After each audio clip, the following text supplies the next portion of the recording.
Bonsoir à tous et bienvenue dans cette édition du week-end. Et on commence ce journal par le bac 2018 qui démarre dès demain matin, 7h, à quelques heures de l'épreuve phare de philosophie.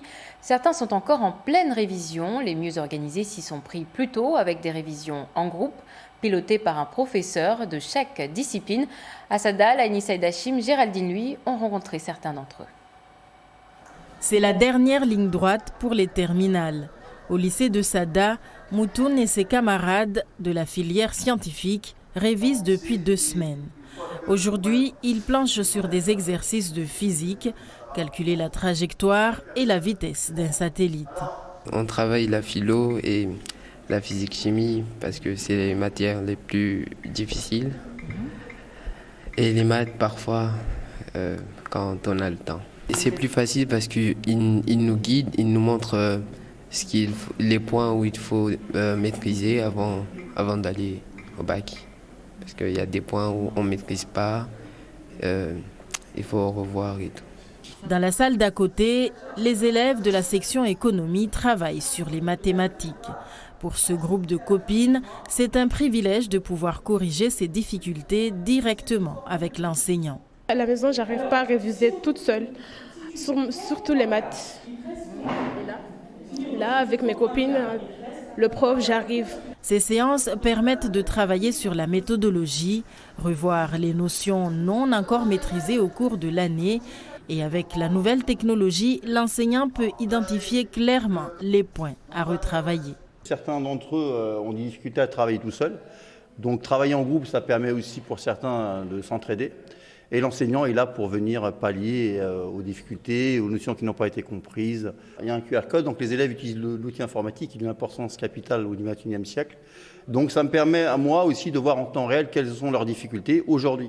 Parce que la plupart d'entre eux n'osent pas prendre la parole pour me dire « Monsieur, on n'a pas compris tel ou tel point ». Donc le QCM ici va me permettre de savoir quelles sont les notions qui n'ont pas été comprises de façon à pouvoir intervenir avant le baccalauréat, l'épreuve du baccalauréat. Même à quelques jours des épreuves du baccalauréat, les révisions dans certains établissements scolaires sont toujours aussi soutenues.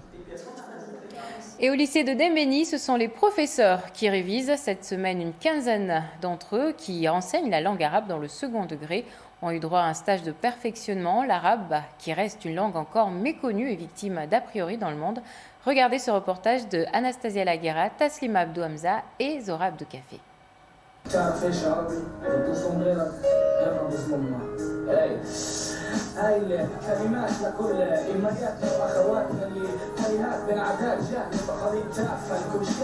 Une musique chargée de revendications en langue arabe, c'est ce qu'on appelle une chanson engagée. À travers cet outil, ces professeurs d'arabe à Mayotte espèrent susciter l'intérêt des élèves pour la matière, un outil parmi d'autres qu'on leur a transmis ce jeudi. Et c'est un inspecteur pédagogique régional d'arabe qui a fait le déplacement pour dispenser la formation, une première pour ces enseignants qui repartent confiants. Ce que j'ai appris, c'est l'utilisation des nouvelles technologies et de varier les supports dans l'enseignement de la langue arabe pour qu'elle colle aux technologies modernes. Il y a une image qui est collée à cette langue, qui est une image de régression, d'absence d'homogénéité. Il était indispensable donc que les enseignants, surtout ceux qui n'ont pas été formés auparavant, aient accès à ce genre de formation. On sait que nous ici, spécifiquement à Mayotte, on est vraiment lié à la culture arabe. Et maintenant avec tout ce qui se passe dans le monde et les problèmes liés justement au terrorisme, il y a des gens qui sont réticents à cette langue et nous, du coup à Mayotte, on se détourne un peu de cette culture qui est un peu la nôtre. Donc normalement on devrait le savoir tout ça, mais bon, l'inspecteur il nous rappelle ça. Mayotte, plus grosse académie de France en termes d'apprenants en arabe, avec 3000 élèves qui suivent des cours dans le second degré. Pour l'inspecteur de l'éducation nationale en charge de l'enseignement de la langue, cette formation était attendue tant par le corps enseignant que par les cadis et maîtres coraniques qu'il a pu rencontrer. Ils voulaient un peu m'exposer aussi leur quotidien, les difficultés qu'ils avaient, et faire un bilan aussi de leur activité, et puis me faire part aussi de leurs demandes. Et leurs demandes qui sont globalement un enseignement de l'arabe plus important. pour les établissements où il n'y avait pas encore d'arabe, donc j'ai pu expliquer ce que c'était que l'enseignement de l'arabe, parce que l'enseignement de l'arabe n'est pas assez connu. Et pour mieux faire connaître cet enseignement, une plaquette sera rédigée à l'issue de cette formation, avec pour titre « Pourquoi apprendre l'arabe à Mayotte ?» Elle sera bien sûr traduite en shimaoré, kibushi et français. Parlons environnement à présent. Les décharges sauvages de chantiers de construction qu'on retrouve sur de nombreux bords de route. Certaines entreprises du BTP n'hésitent pas à déverser leurs déchets dans la nature alors qu'il existe des centres spécialisés pour ce type de déchets. À La Réunion, par exemple, une entreprise de recyclage basée à Cambé depuis 2014 se charge de la transformation des matériaux. On voit comment avec Maxime Bonnet et Laurent Figon de La Première. Un tas de gravats au bord de la route, voilà une image que les Réunionnais connaissent bien.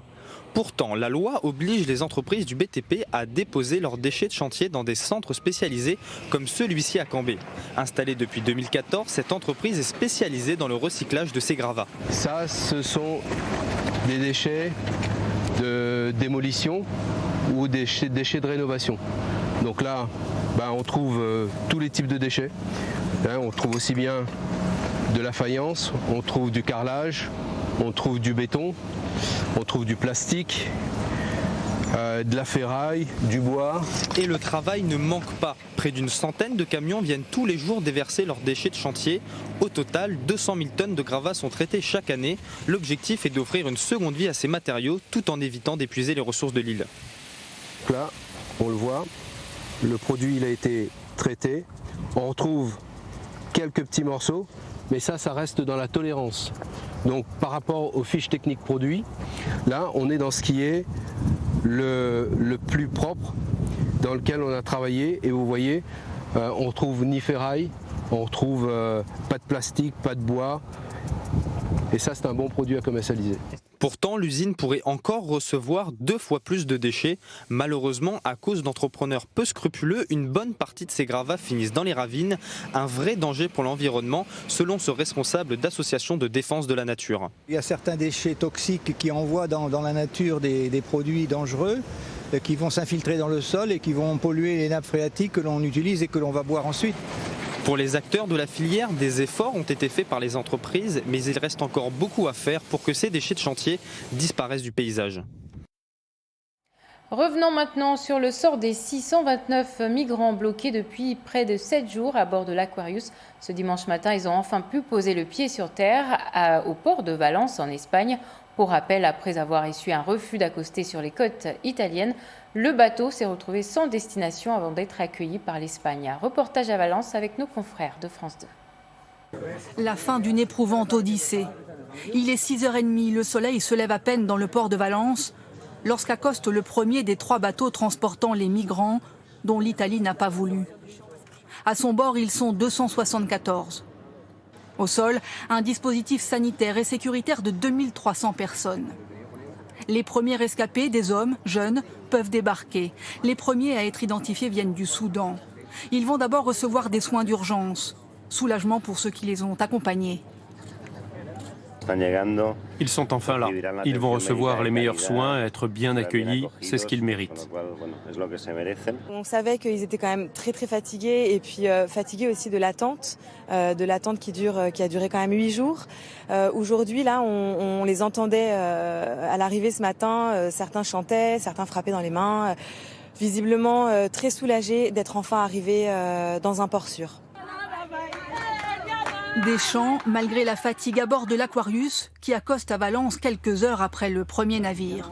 Au total, ce sont 450 hommes, 80 femmes, dont 9 enceintes, et 123 mineurs qui posent le pied sur le sol espagnol.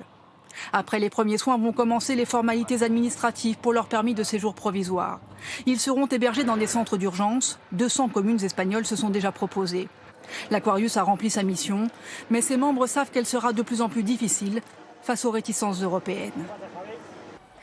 Voilà, c'est la fin de cette édition. Merci de nous avoir suivis. Prochain rendez-vous avec l'actualité demain matin avec l'équipe de Cocoico. Dans le Zakweli, André Rakotondavello reçoit Issa Abdillah pour parler du brûlant rapport de la Chambre régionale des comptes sur les subventions octroyées par le Conseil départemental.